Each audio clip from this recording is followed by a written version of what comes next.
So it's been a week and this is my Carabena Versi colour. Well, I'm guessing is a female because of the growth rate. It's really still quite small and it's been a year. So fingers crossed, but let's see if it wants a cricket.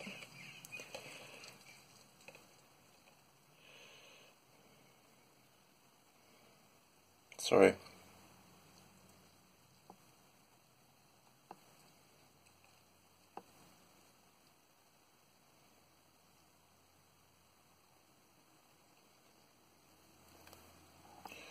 Ah, yes, but afraid you didn't get to see it, but I'll try and get you a better video sort of in a few days' time. Right, let's see if my Variegata wants a roach. So here's my Variegata, and I believe she's asleep. So we're going to attempt to feed, but a bit scared that she suddenly decides to take flight.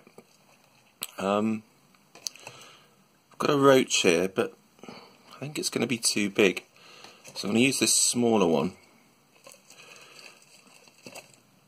I've got to catch this right, and it's scampering around. Come here. Ah.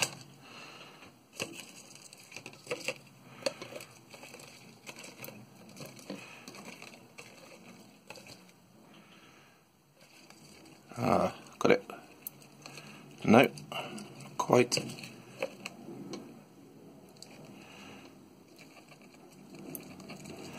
Ah, you bugger. Right. Let's see.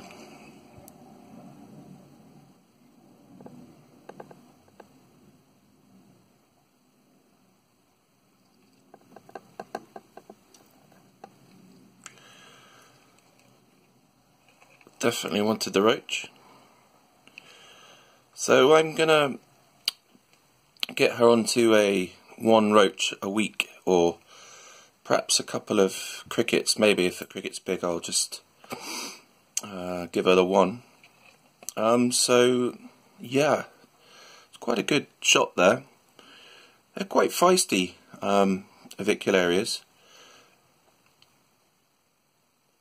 I can catch their prey. They've got pretty good reflexes. There's a nice shot of her. Yeah, I'm afraid the lighting isn't so great, because if I turn it to normal lighting, the colours don't really come out, and then I can't quite get it right. But hopefully with a better camera, which I'm going to look into getting a better one soon, I'll get some better close-up shots of her as she gets bigger. Okay, on to hopefully some more feedings. So as you can see, my experiment was successful. Geniculators love to trash their enclosure, and then don't know what it's doing in its water dish, but it was a big soggy mess. But let's see if it wants a cricket, and then I can sort out its mess later. Bloop.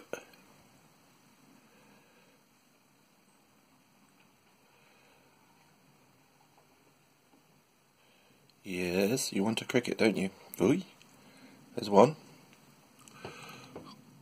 Dos. Plunk.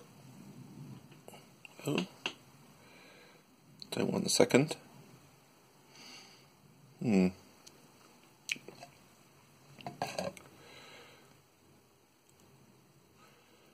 could be all she wrote, chaps. I'll see. I'll come back later and see if it wants the other cricket or not. Clean out its little water dish. But yeah, doing really well. And yeah, let's see what else I can do. I've got quite a few more tarantulas which have molted. I think I've got about 8 molts in the last 2 weeks.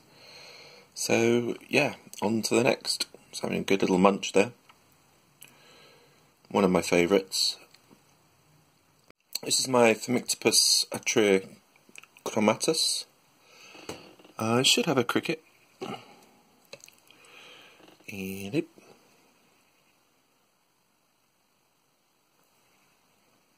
Whoa, that was quick.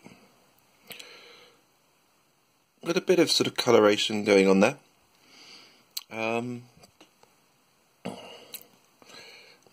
Feed it another one or not? No, I think I'll just give it the one, and perhaps feed it in 3 days or so. On to the next. Okay, this is my P Cancerides. It's been about a week, and this is its first feed after a molt. Put on a nice bit of size. I'll feed it a roach, at the weekend. Whoa! Now that was quick. So yeah, it's looking great.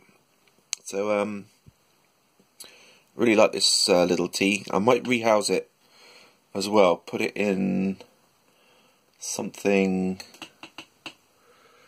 like that. Although perhaps a bit big, but anyways, yeah, the coloration's coming. Lovely teas, lovely. Right, on to the next. So this is my P Regalis in the new enclosure, which I think looks quite good with this bit of wood. Emberpani wood, I think it is. Let's see if it wants a cricket. Because I haven't had much luck with cockroaches.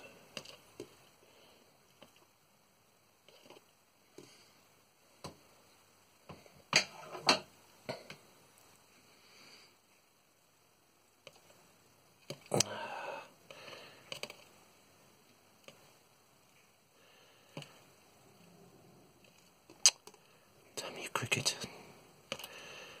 God, I hate crickets.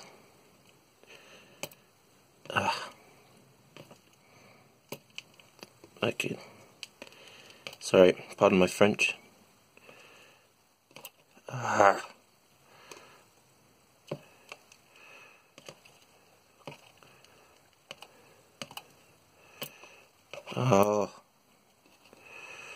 Right.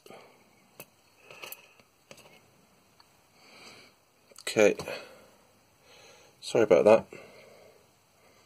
It's a bit dark in there. Oops. Damn.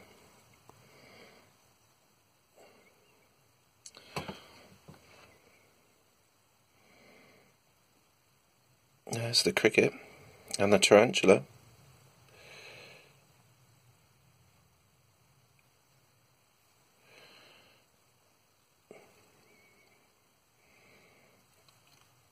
And I believe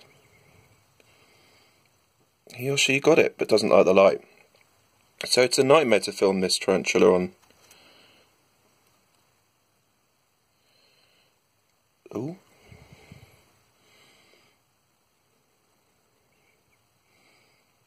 It's not going into focus.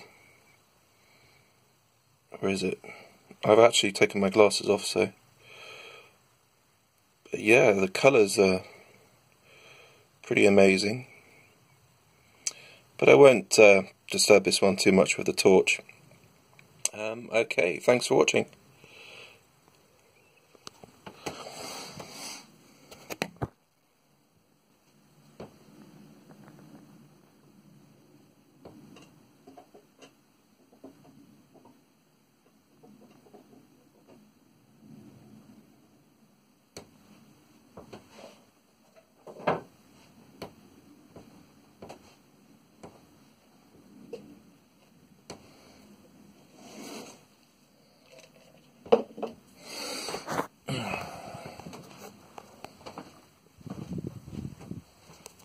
Right, this is my king baboon. Took a very long time to molt. 5 weeks, I think it was, or maybe longer. My G pulchra's still not molted, so that one's currently on the sort of, well, it's got the record basically for longest time. We're going to try and get my king baboon to appear here. There's a big enough gap. And I'm going to dangle a roach in and see if it'll come.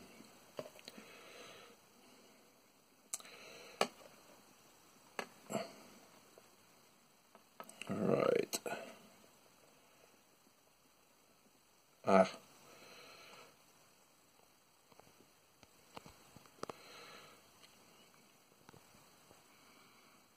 Anything happening in the deeps, in the depths?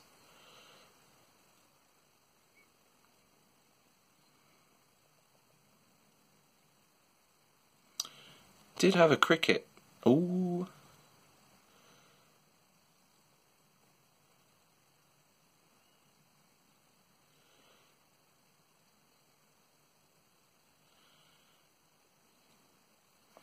Nom noms.